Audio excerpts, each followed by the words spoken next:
And as I told you all about, we were talking about Baba's, that fellow punctuated with, Baba, you don't know to swim. And Baba said, I am the ocean, how am I to know to swim?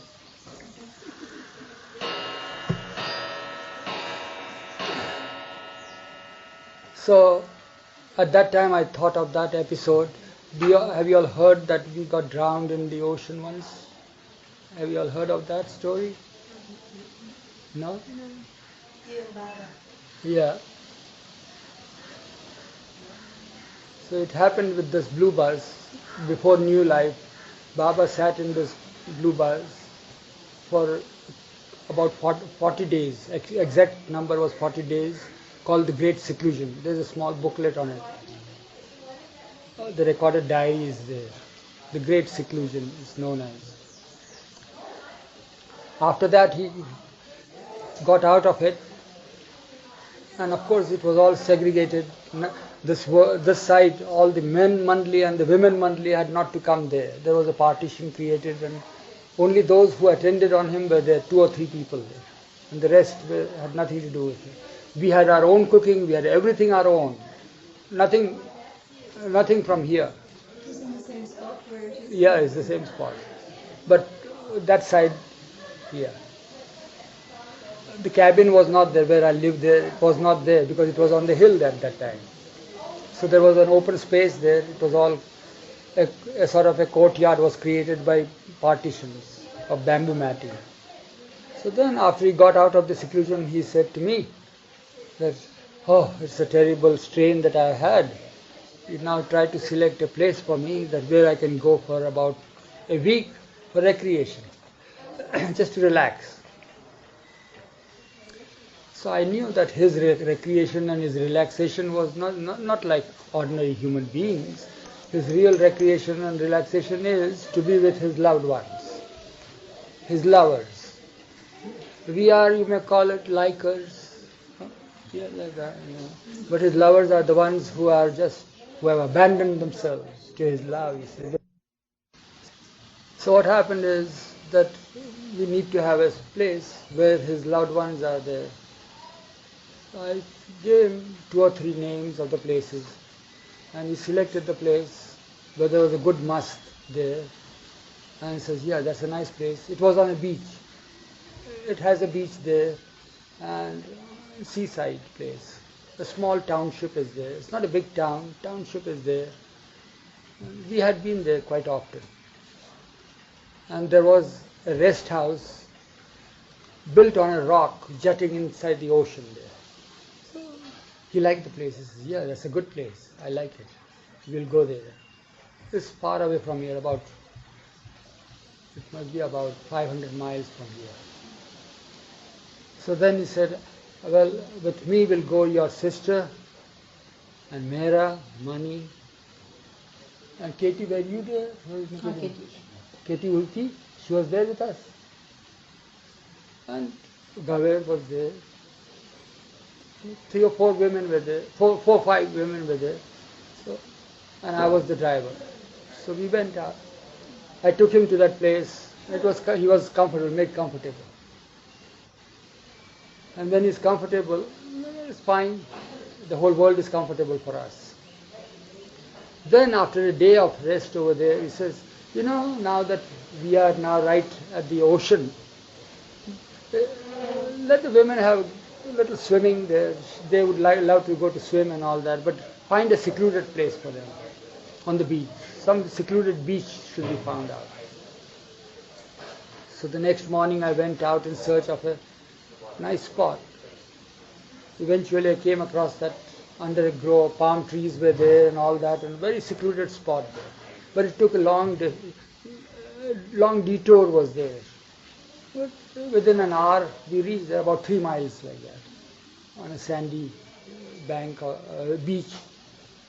And then there is that ocean there. It's surrounded. I can't give you the topography of it. It is like a bay like that, you see. So what happened is that I found out the place. I came back and reported to him. So the next morning after that, Baba takes us all there. Baba and myself are in the front. The women follow us. Of course, I haven't turn back and look at them or anything sort. It's like that. And we came, I led them to the spot. Baba said, it's too far, too long, far away from here. I said, yeah, you wanted a secluded place, but it's a nice place, he liked it. Well, the women were told to go and have a swim. So myself and Baba are seated like this. See how she's seated. Yeah, Baba is sitting and I am sitting like this. And Baba said, now that they have gone further away in the ocean, so I would like to swim too. I said, that's a good idea because doctors want you to just have a little exercise and it's a good idea. It's now ocean water and all that. It's fine, why not? He said, will you hold me tight? I said, yeah, I will hold you tight. Because he did not know to swim. Because being the ocean, how can he know to swim? That's what he would tell us. So I caught hold of him. And he had his strokes and all that. He had enjoyed for about 15 minutes it was there. So now let's go out. I took him waist deep water, chest deep water, and he had a good flow. Of course, the way... You were standing? I was standing and holding. Yeah. And I told him how to give the strokes, leg paddle and this and that. And he did it. Fine, he liked it. And he came and relaxed and I changed his clothes and fine, everything is fine. He says, you'd like to swim too because I am a good swimmer. He knew that. I used to swim a lot before coming to him. And this is the first time after that. It's 20 years now. 1948. No, 10 years. So, this is 49, 11 years. So fine, I said, if you want me, I'll go. He said, go and have a good swim. But don't go too far. I said, no, because Baba is all by himself. I didn't like it, but he wanted, so naturally, when he wants something, we should do it for him. So he liked it, and I went out. Within 5 minutes, he called me back. So I came. He said, now see, they have gone there. Shout at them loudly that we are going now to the mosque and we'll return, but they should now come back and return also. We'll go to the mosque and then come to the place. So I shouted at the top of my voice and did this and that we are going and this and that, and you come away and all that sort of thing. They were far away. So somebody put the hand up acknowledging that, well, we have heard you and all that. So we left. And Baba says, do you mean to say that we have to go the same way that we came? The hot sun is so hot now and all that? I said, yeah, that's the only way. But I can see the street there. See that how it is across those. It was just double the distance from here to dispensary. You can see it, you see. There's the ocean there. And I said, but how are we to cross the ocean? Don't you see these canoes that are playing? These fishermen are playing. The boys and children are playing there, having their catch and all that, the filling in there. So we'll summon one of them. We will give them good tip and tell them. I said, Baba, this is dangerous. This is not for us. See how naked they are and see how the things roll by and they can swim and all that. It's not good for us because it's very deep there. It's about 40 feet there of ocean. Although we call it backwaters, where all the sewage and the slush comes, you see, and it's all there. And when there is ebb, it stinks like anything. It's like that. What do you call that in English? A mess. Huh? A mess. No, that mess is that, but that system, yeah. That's fine. Yeah, it's like that. Backwash. Backwash, yeah, it's like that. So when there is low tide, then it's all stinking again. And Baba says, no, we'll go there. I'm not going there in that sun and all. I said, Baba, it's very dangerous. Yeah. We used to argue like that. He had given us that latitude. Baba, this is not practical, this is not good. No, you tell them that we'll give them good tip. And so I summoned the boys. 2 boys came with a canoe. And canoe is not a canoe that you have the idea. It's just a huge trunk of tree carved out. It's a roller, it's nothing. It's not any shaped boat or anything like that. So it's it's a trunk of a tree that is carved out and made into a little. And there what they do is they catch this fish and dump them. It's like a carrier. And they push it with their hands while swimming themselves. So it's like that. There are no seats in that, nothing of that sort. So I called them and says, yeah, we have got But remember, don't play because they have their pranks. They play and they don't. It's usual for them, you see, to get drenched and wet and get down and then come up and this and that and roll the canoe properly and again empty the water and this. Oh, it's all there. In my heart of hearts, I said, "It's not good, Baba. It's not good." I even spoke out frankly to him so often, and he said, "No, no. But this will from here. It will they'll take only 10 minutes and we'll be there." It's all right. You can't argue anymore. We did our duty and told him. So well, I lead him up to, the boys have agreed that they will be very serious about it.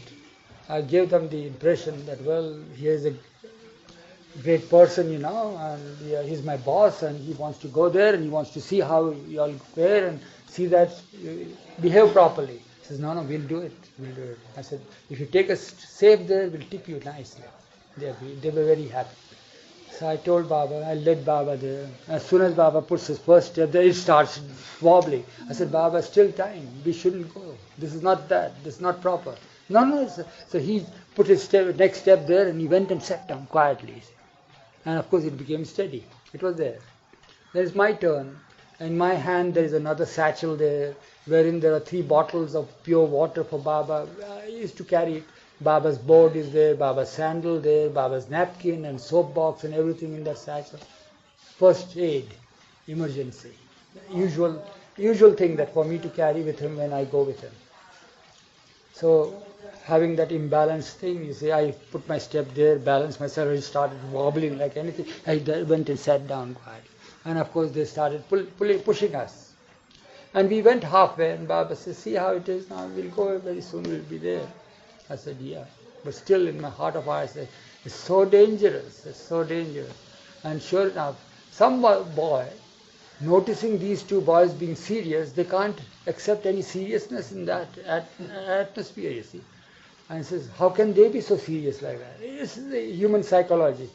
They came and they said, no, don't come near us and all that. They shouted back. I could hear their vernacular language, I could follow.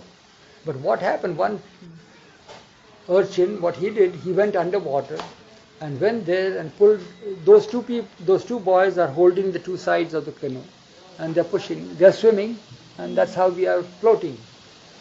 So one of them went underwater and pulled that boy's leg. So with that pull, he just pulled us down and we went inside. I lost Baba and Baba lost me because the water is so turbid, so full of algae and muck and mess and stink and all that is there. And I'm sinking, but I'm so terrified that where is Baba? So I'm trying to search out. I can't see, but I'm just doing like this inside the water.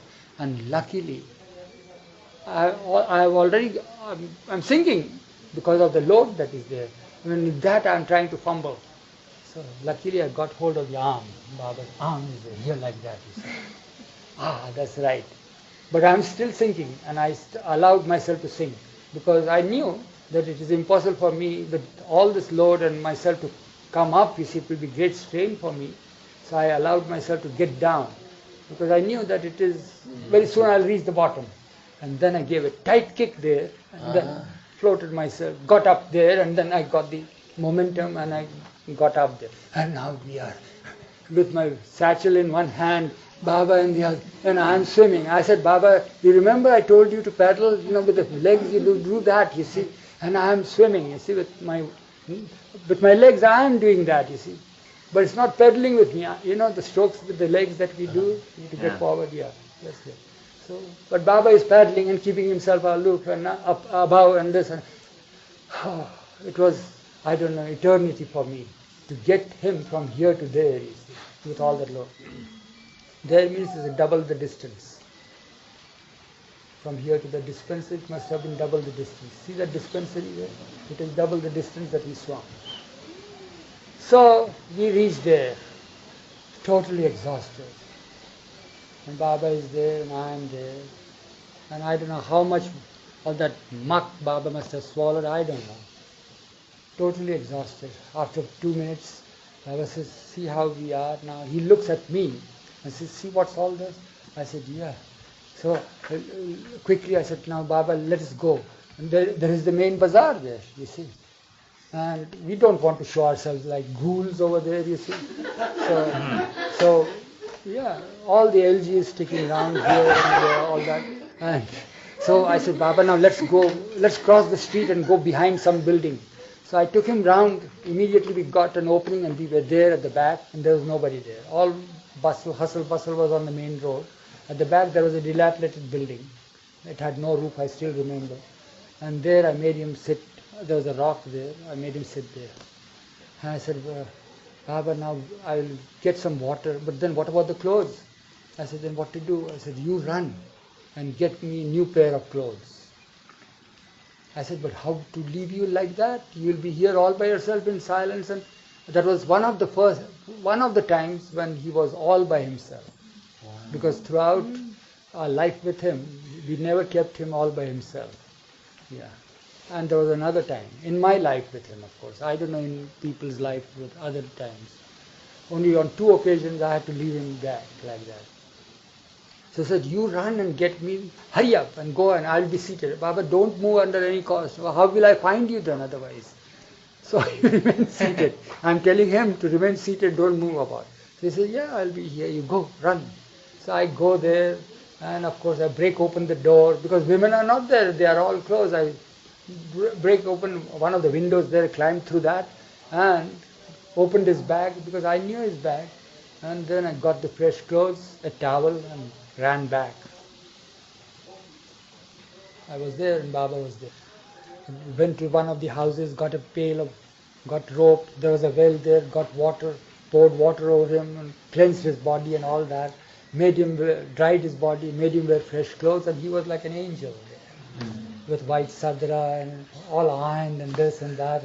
And I am like, yeah. So Baba said, let's go to that. That place is very close by. So we went there. And he was with that must there for an hour or so. A happy contact was there. And when he is happy, his walking gait is quite different. You know, how a jolly good fellow walks, you see, like that. And then we come out and he's very happy and smiling, bright as anything, and says, very good, that. And then we are going through the street, like that. And halfway, when we are approaching our place where we had stationed ourselves, where the women were there, and he tells me, he stops and looks at me and says, do you realize how you look? I said, yeah, I can very well realize. I told you, Baba, not to do that. See how you look. Now it's my turn.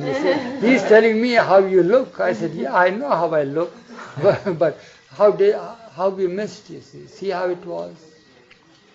He said, yeah, it's true. But just as you lent me your hand and got me above the ocean surface, there will come a time when I will lend my hand and get you out of the muck of Maya. That's what he said.